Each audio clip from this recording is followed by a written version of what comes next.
Hello friends, आज मैं आपके साथ इकोनॉमिक्स का एक और टॉपिक लेके आया हूँ और टॉपिक का नाम है price and output determination under perfect competition.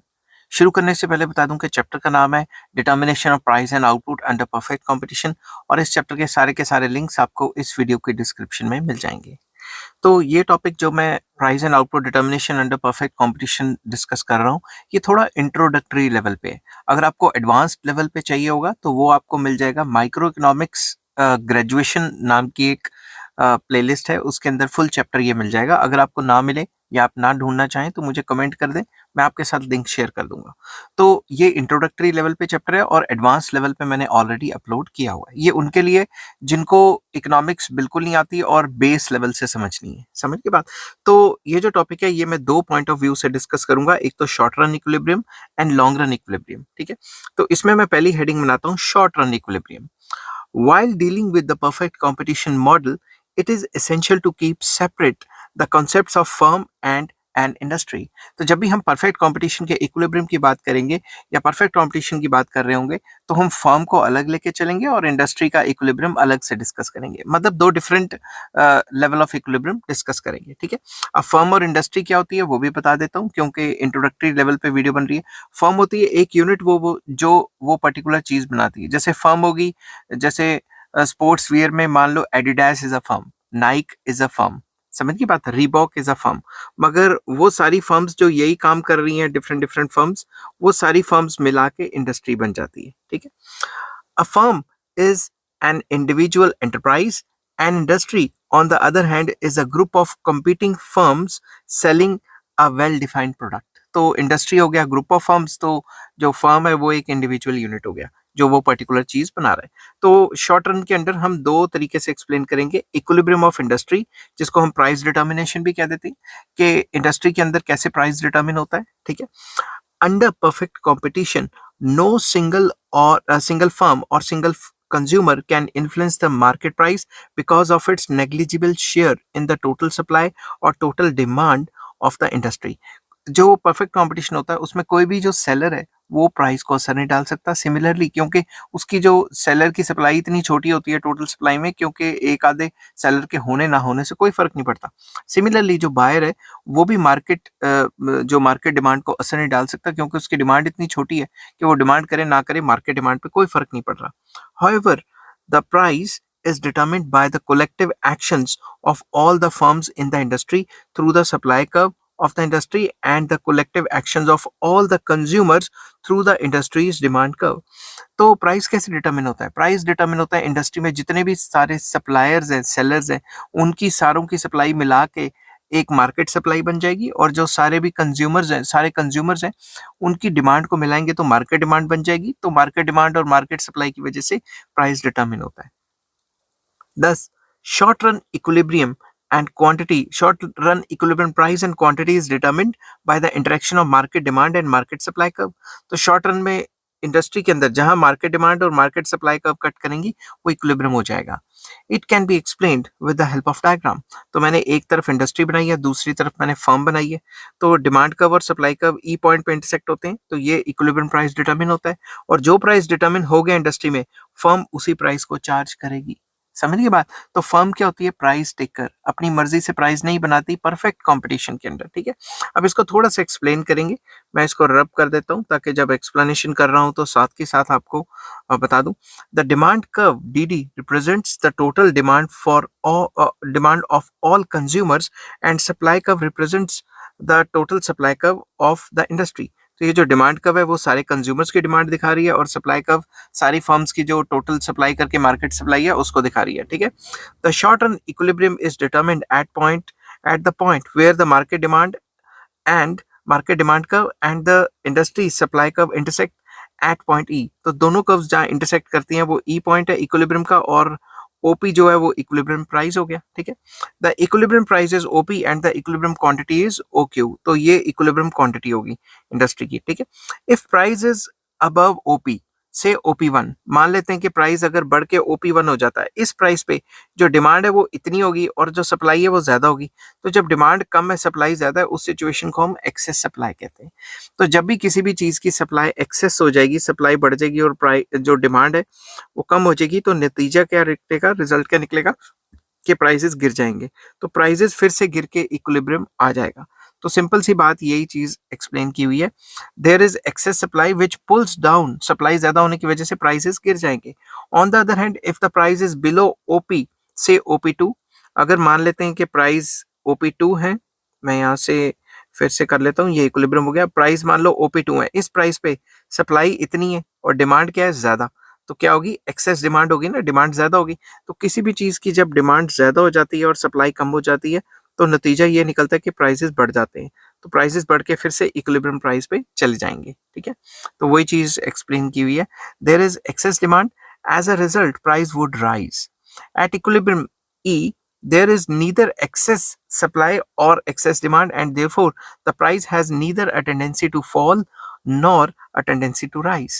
तो ये जो प्राइस इक्विलिब्रियम डिटरमिन हुआ है, इस पे ना ही कोई इक्विलिब्रियम में टेंडेंसी रहती है कि ये प्राइस बढ़े और ना ही कोई टेंडेंसी रहती है कि गिरे। अब ये जो प्राइस डिटरमिन हो गया, फर्म को यही प्राइस चार्ज करना पड़ेगा, इसलिए फर्म को प्राइस टेकर कहा जाता है। ठीक है, अब मैं हेडिंग बना रहा हूँ, equilibrium of firm in short run. Short run में फर्म का इक्विलिब्रियम कैसे डिटरमिन होता है। A firm under perfect competition cannot influence the market price. जो फर्म है शॉर्ट पीरियड में, आपको पता है कि शॉर्ट पीरियड हो लॉन्ग पीरियड हो, परफेक्ट कंपटीशन में प्राइस को असर नहीं डाल सकती। A firm is a price taker, जैसा कि मैंने पहले बताया था, it takes the price as given. जो भी इंडस्ट्री डिटरमिन करती है वही प्राइस को लेके इसको आगे काम करना है। ठीक है, the individual firm is perfect in perfect competition is assumed to be facing a perfectly elastic demand curve for its product, because any variation in its output over the range feasible for it will have such a negligible effect on the total supply and the price that the effect can and that price and the price that the effect can be safely assumed to be zero. तो simple words में इसका जो conclusion है वो बता देता हूँ कि परफेक्ट कंपटीशन के अंडर जो डिमांड कब होती है वो परफेक्टली इलास्टिक होती है। परफेक्टली इलास्टिक क्यों होती है, क्योंकि जो भी हम सामान बना रहे हैं वो होमोजीनियस है, होमोजीनियस होगा तो सेम क्वालिटी का होगा, सेम क्वालिटी का होगा तो सेम प्राइस रखना पड़ेगा।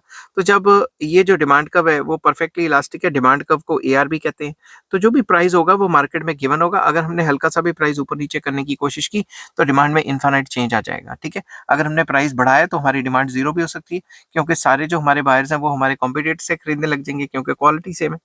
ठीक है, the price is given at to all the firms as determined in the industry by the forces of market demand and market supply, that is OP। जो भी प्राइस होगा वो पहले से डिटरमिन होगा, ये वाला प्राइस पहले से डिटरमिन होगा और गिवन होगा, इंडस्ट्री डिटरमिन करेगी इस प्राइस को। ठीक है, OP is given to the firm as the firm is the price taker. तो इंडस्ट्री ने पहले से प्राइस डिटरमिन करके दे दिया है, OP जो प्राइस होगा वो गिवन होगा, इसलिए फर्म को प्राइस टेकर कहा जाता है। There are 3 situations faced by the firm. Firm जो है वो 3 सिचुएशंस शॉर्ट पीरियड में फेस करती हैं। सबसे पहली सिचुएशन आ जाती है एबनॉर्मल प्रॉफिट्स, जिसको हम सुपर नॉर्मल प्रॉफिट भी कहते हैं। तो ये एक ऐसी सिचुएशन है जिसमें जो फर्म है उसका एवरेज रेवेन्यू ज्यादा होता है एवरेज कॉस्ट से। ठीक है, किसके सामने, इक्विलिब्रियम क्वांटिटी के सामने। ये बात हमेशा याद रखना।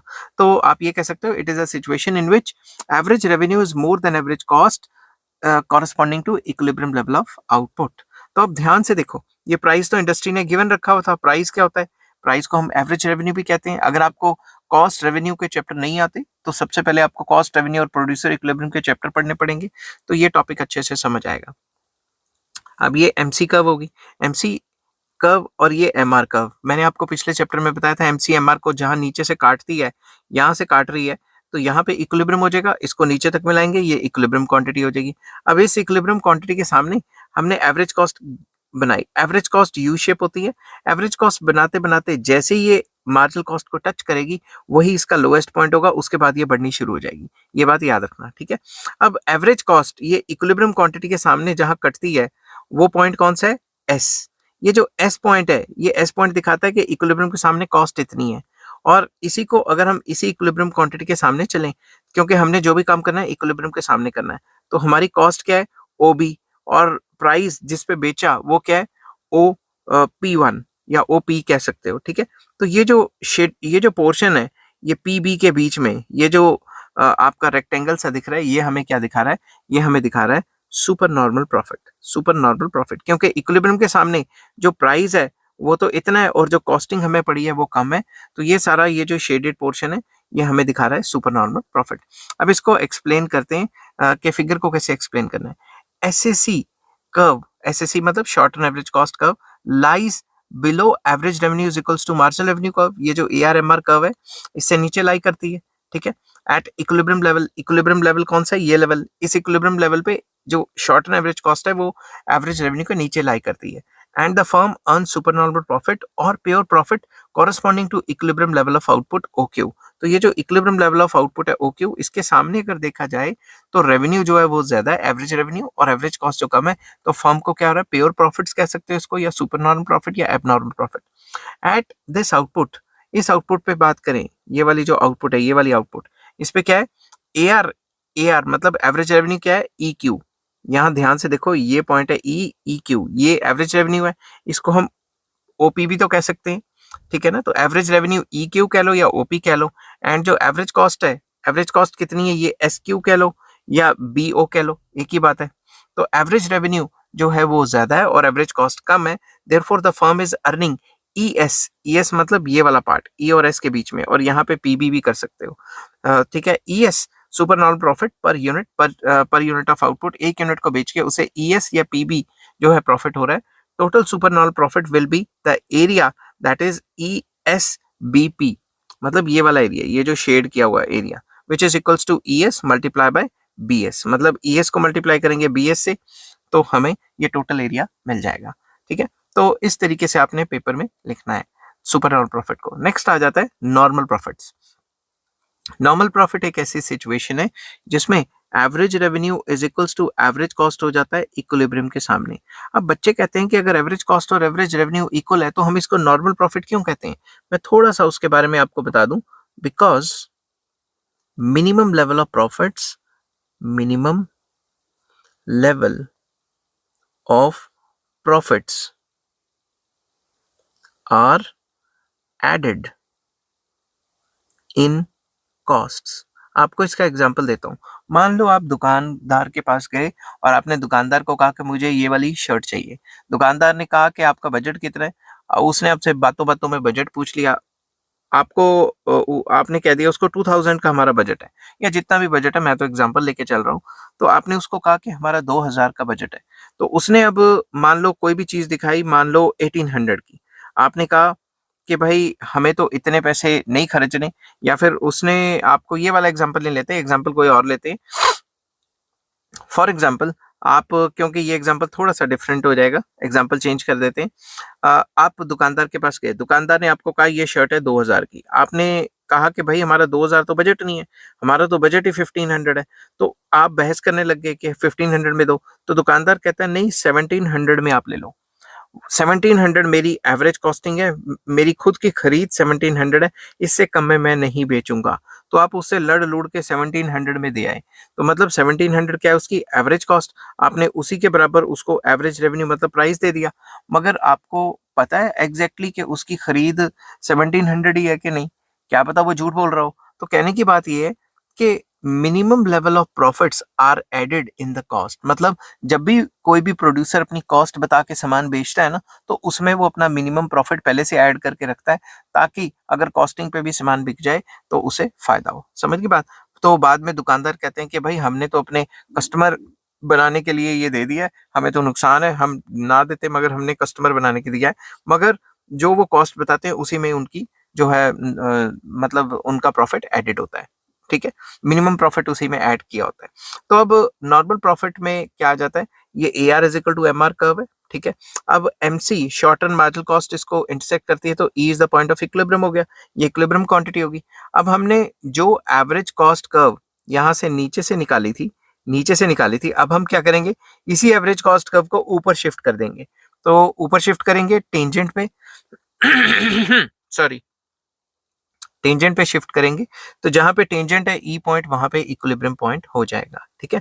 तो इस पॉइंट को हम कहेंगे कि इस पॉइंट पे नॉर्मल प्रॉफिट है, क्योंकि इस पॉइंट पे इक्विलिब्रियम के सामने एवरेज रेवेन्यू और एवरेज कॉस्ट बराबर है।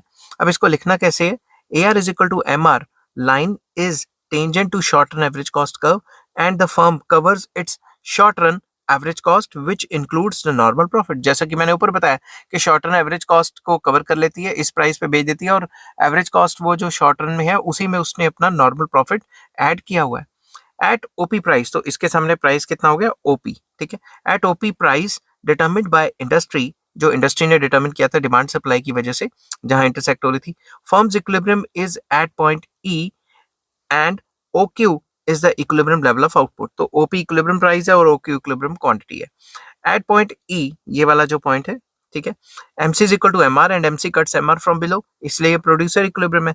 The firm earns normal profit because जो एवरेज रेवेन्यू है, मतलब ये जो ओपी है, एक यूनिट को बेच के जो पैसा मिल रहा है, is equal to average cost. तो एवरेज कॉस्ट जो कि ई क्यू कह लो या यही पीओ कह लो, तो एवरेज कॉस्ट और एवरेज रेवेन्यू बराबर है शॉर्ट पीरियड में, तो फर्म को क्या हो रहा है, नॉर्मल प्रॉफिट। फिर भी वही बात बोलूंगा कि एवरेज कॉस्ट के अंदर मिनिमम लेवल ऑफ प्रॉफिट पहले से एडेड है। नेक्स्ट आ जाता है मिनिमम लॉसेस। तो लॉस कब होता है, लॉस की सिचुएशन तब है जब एवरेज रेवेन्यू कम पड़ गया एवरेज कॉस्ट से, किसके सामने, इक्विलिब्रियम के सामने, ठीक है। तो अब मैं इसको डिस्कस करूंगा। तो इसमें मैंने कुछ नहीं किया हुआ, ये जो एवरेज कॉस्ट कर्व है ये पहले से ऊपर चलेगी है।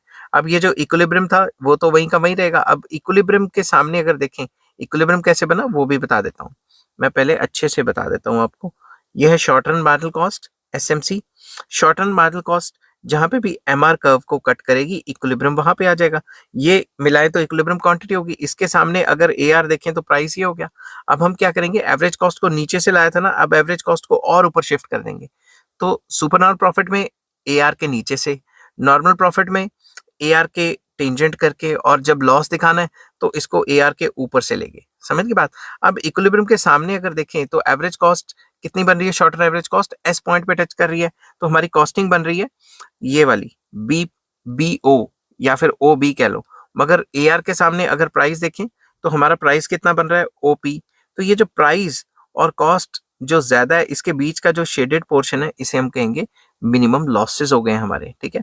तो मैं इसको अच्छे से बना देता हूँ कि ये वाला जो पोर्शन है ये हमारा क्या है, मिनिमम लॉसेस। तो एरो मार के आप लिख सकते हो मिनिमम लॉसेस, ठीक है। तो अब मैं इसकी एक्सप्लेनेशन पढ़ देता हूँ। तो ये जो एवरेज कॉस्ट कर्व है, एवरेज वेरिएबल कॉस्ट कर्व, ये मैंने नीचे से बनाई हुई है। ये दिखा रही है कि कंपनी अपना वेरिएबल कॉस्ट तो रिकवर कर पा रही है, तो शट डाउन नहीं हो रही, ठीक है। Average cost lies above the average revenue line and the firm is incurring losses, company को लॉस हो रहा है। सिंस एवरेज कॉस्ट, जो कि मैंने पहले बताया था कि ये जो एवरेज कॉस्ट है ये कितनी है, average cost is S Q, क्योंकि इक्विलिब्रियम के सामने एस पॉइंट पे टच कर रही है, is more than average revenue, जो कि क्या है, एवरेज रेवेन्यू क्या है, ई क्यू, ठीक है ना, इससे तो ज्यादा है ना कॉस्ट, एस ई ज्यादा है, ठीक है।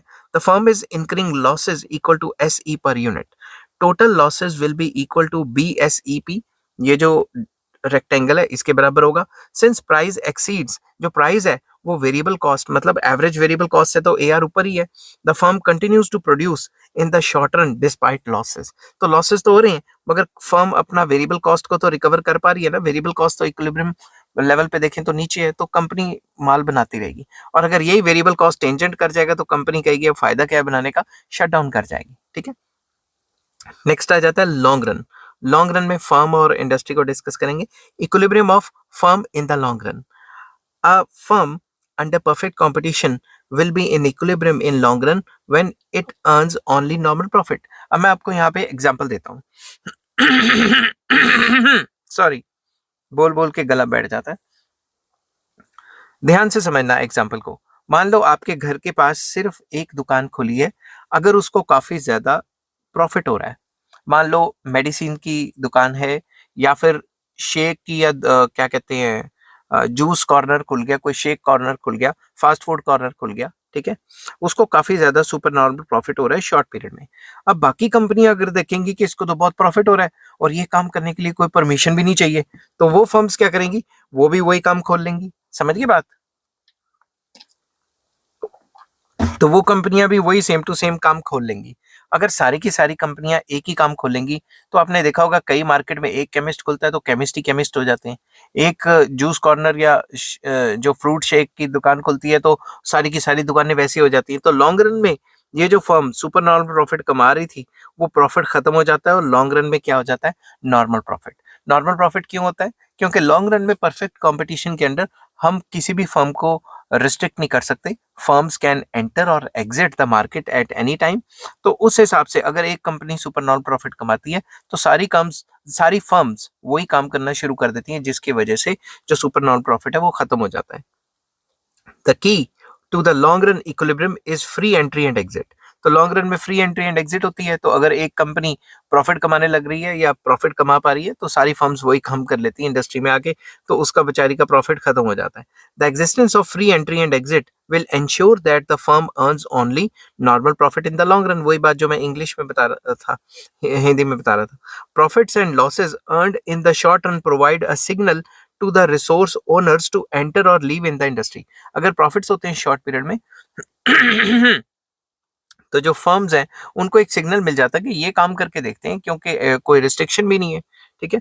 If the existing firms are making abnormal profit और super normal profit in the short run, तो क्या होगा, new resources would be attracted into the industry in the form of new firms entering the industry to earn abnormal profit। तो नई firms भी आके वही काम करना शुरू कर देंगी।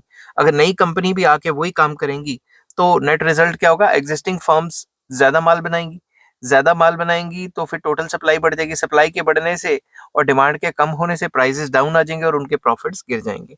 The total supply of the industry will increase, as a result the supply curve of the industry will shift. अगर खुद सोचो, ये नॉर्मल डिमांड है और ये नॉर्मल सप्लाई है, ये इक्विलिब्रियम प्राइस है। सप्लाई जो है सप्लाई बढ़ गई तो सप्लाई कर्व इधर शिफ्ट हो जाएगी, नया इक्विलिब्रियम यहाँ पे आ जाएगा, तो प्राइसेस गिर गए ना, तो प्राइसेस गिर जाएंगे तो प्रॉफिट्स भी गिर जाएंगे, ठीक है। This rightward shift of the supply curve of the industry with unchanged market demand will cause the equilibrium price to fall। इसकी वजह से ये जो equilibrium price है वो गिर जाएगा। As the price falls, so will be the abnormal profit या supernormal profit। प्राइस गिर जाएंगे तो प्रॉफिट्स भी गिर जाएंगे। This entry of new firms will continue until increased supply has driven down the market price sufficiently to eliminate the abnormal profit and all the firms in the industry earns normal profits only, that is just covering the total cost। तो ये entry industry के अंदर नई firms की तब तक चलती रहेगी जब तक इतनी सप्लाई ना बढ़ जाए कि सप्लाई के बढ़ने की वजह से प्राइस इतना आ जाए गिर के कि अब सिर्फ नॉर्मल प्रॉफिट हो रहे हैं। जब तक नॉर्मल प्रॉफिट नहीं होंगे तब तक नई फर्म्स अट्रैक्ट होती रहेंगी। समझ गई बात। जब नॉर्मल प्रॉफिट होने शुरू हो गए, अब नई फर्म्स एंटर करना बंद कर जाएंगी, वो सोचेंगी कि अब तो प्रॉफिट ही नहीं हो रहा, अब नॉर्मल प्रॉफिट हो रहा है, तो इस काम में करके क्या फायदा। Likewise if the existing firms are incurring losses in the short run, अगर शॉर्ट रन में लॉसेस हो रहे हैं, this is a signal for firms to exit from the industry in the long run. तो जब लॉस हो रहा है वो कह रहे हैं कि भाई अब शॉर्ट पीरियड में तो लॉस हो रहे हैं, इससे तो अच्छा हम फर्म बंद करके कि कोई और काम खोल लेते हैं। तो ये भी एक सिग्नल की तरह होता है, प्रॉफिट और loss is a signal for the firm to act, ठीक है। एज फर्म्स विड्रॉ, जैसे जैसे लॉसेस में फर्म्स निकलेंगी, the supply curve of the industry shift to the leftward या left and the market price will rise. तो इसका भी डायग्राम बना देता हूँ। मान लो ये डिमांड कर्व है, ये सप्लाई कर्व है, ये इक्विलिब्रियम प्राइस हो गया।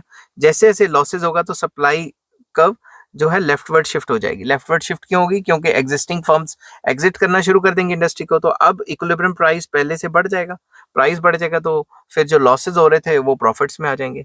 The firms will continue to exit and price will continue to rise until the remaining firms in the industry are covering their costs, that is earning normal profits only। तो prices तब तक बढ़ेंगे जब तक, मतलब supply तब तक कम होती रहेगी और प्राइसेस तब तक बढ़ते रहेंगे जब तक नॉर्मल प्रॉफिट्स नहीं हो जाते।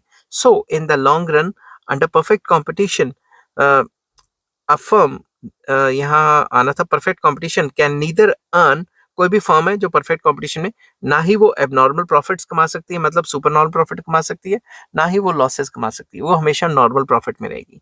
दस there are two conditions which must be fulfilled by a firm to be in equilibrium. Number one, long run marginal cost और मार्जिनल रेवेन्यू बराबर होना चाहिए, या फिर ये भी कह सकते हो कि ये प्रॉफिट मैक्सिमाइजिंग रूल है, जैसे हमने पिछले चैप्टर में किया था, MC is equal to MR होना चाहिए। तो लॉन्ग रन में भी जो मार्जिनल कॉस्ट है और मार्जिनल रेवेन्यू वो बराबर होना चाहिए, और दूसरा जो एवरेज रेवेन्यू और लॉन्ग रन एवरेज कॉस्ट है वो बराबर होना चाहिए, ठीक है। वो कैसे होता है वो मैं डायग्राम के थ्रू आपको बताऊंगा।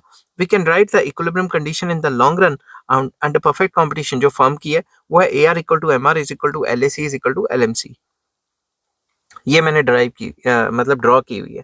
तो आप देख रहे हो कि A R equal to M R हो गया ये परफेक्ट कॉम्पिटिशन में, लॉन्ग रन मार्जिनल कॉस्ट इसको कट कर रहा है तो ये इक्विलिब्रियम हो गया। अब ये इक्विलिब्रियम के सामने ही कॉरस्पॉन्डिंग ही जो एल ए सी कर्व है वो टेंजेंट करेगी, मतलब इक्विलिब्रियम लेवल ऑफ आउटपुट के सामने L A C, L M C, A R, M R सारे के सारे बराबर है। इसको लिखेंगे कैसे, in other words equilibrium implies the equality between all four variables, that is average revenue, margin revenue, long run average cost and long run marginal cost. All four variables can be equal only at the point of tangency of the price line with long run average cost at its minimum. तो ये सारे के सारे जो variables हैं AR, MR, LAC, LMC ये बराबर होंगे E पॉइंट पे, और E पॉइंट क्या होगा, LAC का लोएस्ट पॉइंट होना चाहिए. ठीक है. The minimum point on the average cost curve is optimum point of production and the output produced at this point is the optimum output. Basically इसके सामने जो भी आउटपुट है इसको ऑप्टिमम पॉइंट कहेंगे या लीस्ट एवरेज कॉस्ट कह सकते हैं, और इसके सामने जो भी क्वांटिटी प्रोड्यूस होती है उसे ऑप्टिमम आउटपुट कहा जाता है. Therefore long run equilibrium of the firm under perfect competition is only at the minimum point of LAC curve, producing the optimum level of output. तो इक्विलिब्रियम यहीं पे होगा. ठीक है, परफेक्ट कंपटीशन के अंदर, क्योंकि परफेक्ट कंपटीशन के अंदर जो फर्म्स होती हैं वो अपना आउटपुट जो है ऑप्टिमम आउटपुट बनाती हैं, इस वजह से. For this reason the model of perfect competition is often used in standard of efficiency by which other market structures are judged. इसीलिए जो है परफेक्ट कंपटीशन का जो मॉडल है इसी को कंपेयर करके बनाया जाता है कि भाई एवरेज कॉस्ट इस पे तो मिनिमम होती है, तो बाकी मार्केट्स पे कितनी होती है, बाकी मार्केट्स की एफिशिएंसी को जज करने के लिए ये काफी इंपॉर्टेंट रहता है. अब इस डायग्राम को एक्सप्लेन कर देते हैं. एक्स एक्सिस पे जो है आउटपुट दी हुई है और वाई एक्सिस पे रेवेन्यू एंड कॉस्ट दिया हुआ है. Long run equilibrium of the firm can be explained with the help of diagram.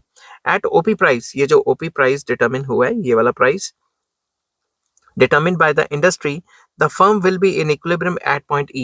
तो फर्म इक्विलिब्रियम पे होगी E पॉइंट पे लॉन्ग रन में. क्यों? क्योंकि इसी पॉइंट पे जो मार्जिनल कॉस्ट है उसने लॉन्ग रन मार्जिनल कॉस्ट है उसने मार्जिनल रेवेन्यू को इंटरसेक्ट किया है. And OQ will be the equilibrium level of output. ये जो OQ है ये equilibrium level of output है. The equilibrium is at point E. equilibrium E point पे where LMC cuts MR from below and at point E both the conditions of long run equilibrium are satisfied. that is जो है जो long run conditions जो होती है equilibrium की कि LMC is equals to MR है और जो average revenue है वो long run average cost के बराबर है. ठीक है.